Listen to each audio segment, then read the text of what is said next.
Assalamualaikum warahmatullahi wabarakatuh. Perkenalkan, nama saya Safur Rohyalza, mahasiswa Teknik Industri Universitas Muhammadiyah Cirebon.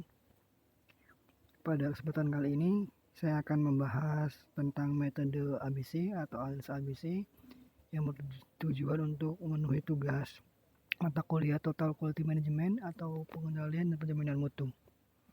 Langsung saja kita ke pembahasan. Nah, nanti kita akan bahas tentang definisinya, pembagian kelas, grafik, dan prosedurnya. Yang pertama, definisi metode ABC atau Activity Based Costing. Activity Based Costing adalah salah satu cara menghitung setiap biaya yang dikeluarkan pada masing-masing aktivitas dengan alokasi yang berbeda-beda pada setiap aktivitasnya. ABC lebih fokus pada biaya produk yang bersumber dari proses selama produksi berlangsung. Artinya metode ABC ini atau Activity Based Costing adalah kita melihat berdasarkan costingnya, biaya yang dikeluarkan berdasarkan alokasi atau tipe-tipe barang yang ada dalam perusahaan. Misalkan ALS ABC adalah metode dalam manajemen persediaan atau inventory management untuk mengendalikan sejumlah barang kecil tetapi mempunyai nilai investasi yang tinggi. Artinya ALS ABC didasarkan pada sebuah konsep yang dikenal dengan nama hukum Pareto.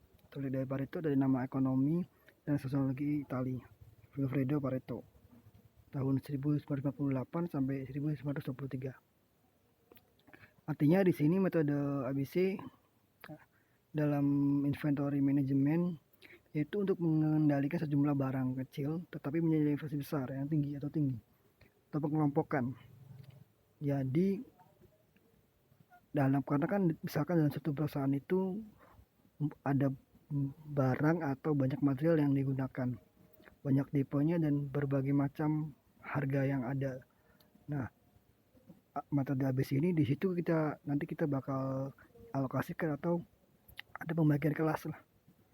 Misalkan material A harga berapa dan seterusnya. Masuk kita ke pembagian kelas.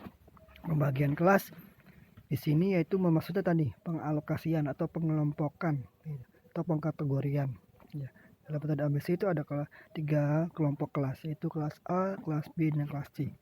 Oke. Nanti kita akan bahas arti kelas A, kelas B, dan kelas C. Yang pertama yaitu kelas A. Kelas A 15 sampai 20% yaitu mempresentasikan dari total jumlah barang. Atau kelas A itu secara kuantiti atau jumlah 15 sampai 20% dari total keseluruhan.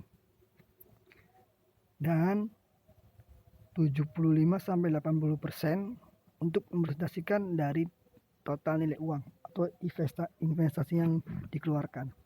Artinya di kelas A ini walaupun dari secara kuantiti atau jumlah barangnya sedikit tapi mempunyai nilai atau investasi yang besar. Berikutnya kelas B. Kelas B secara kuantiti atau jumlah barangnya hanya 20 sampai 25%. Sedangkan secara investasi atau nilai total uangnya 10 sampai 15%. Artinya jika dibanding kelas A, kelas B ini secara kuantiti atau jumlah barangnya lebih besar. Namun secara investasi atau nilai uangnya lebih sedikit. Jadi barangnya banyak, walaupun barangnya banyak tapi harganya nggak terlalu besar dibanding kelas A. Oke, berikutnya kelas C. Kelas C secara kuantiti barang atau jumlah barang 60 sampai 65%. Artinya secara kuantiti barang dibanding kelas B dan kelas C, dibanding kelas B dan kelas A maksudnya, kelas C lebih banyak lagi. Namun secara total investasi uangnya hanya 50 sampai 10%, 5 sampai 10%. Paling sedikit dibanding kelas-kelas yang lainnya. Jadi secara umum itu secara simpulannya kelas A itu secara kuantiti lebih sedikit totalnya. Namun nilai investasinya besar. Kelas B secara kuantiti lebih banyak dibanding kelas A, tapi nilai investasinya lebih sedikit dibanding kelas A. Kelas C secara kuantiti barangnya itu paling banyak presentasinya, namun secara total investasi uangnya paling sedikit, jadi berbanding terbalik ya. Dibanding kelas A, kelas B berbanding terbalik grafiknya. Nah, bisa dilihat di sini ya grafiknya.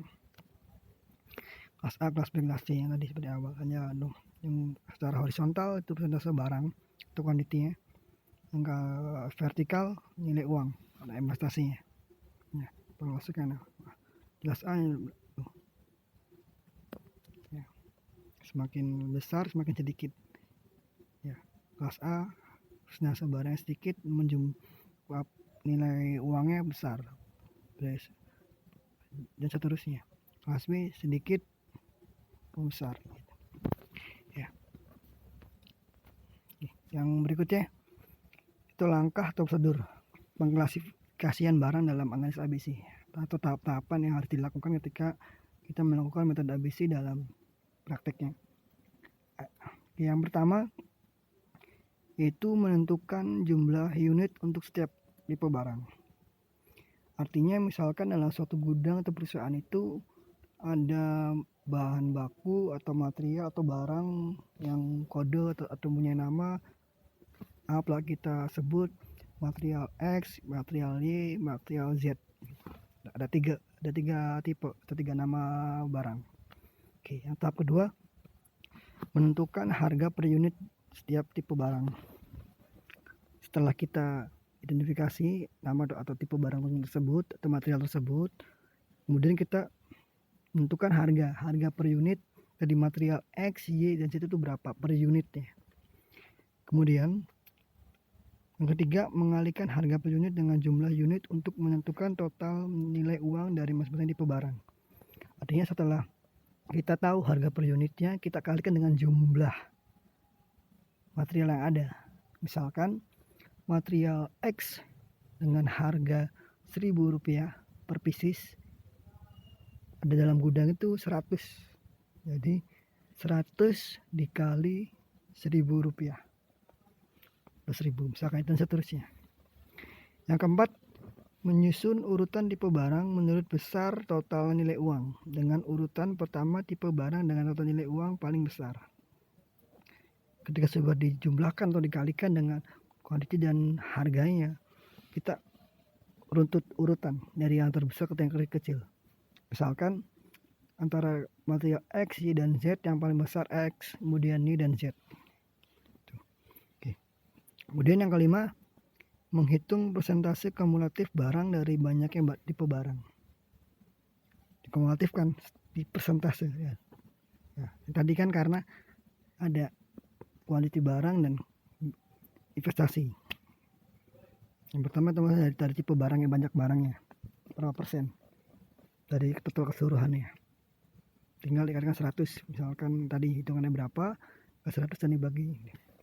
Yang keenam, menghitung persentase kumulatif dari nilai uang barang dari total uang. Nah, tadi kalau yang pertama banyaknya tipe barang, dan yang keenam dari total uang. Yang berikutnya yang ketujuh, membentuk kelas-kelas berdasarkan persentase barang dan persentase nilai uang barang.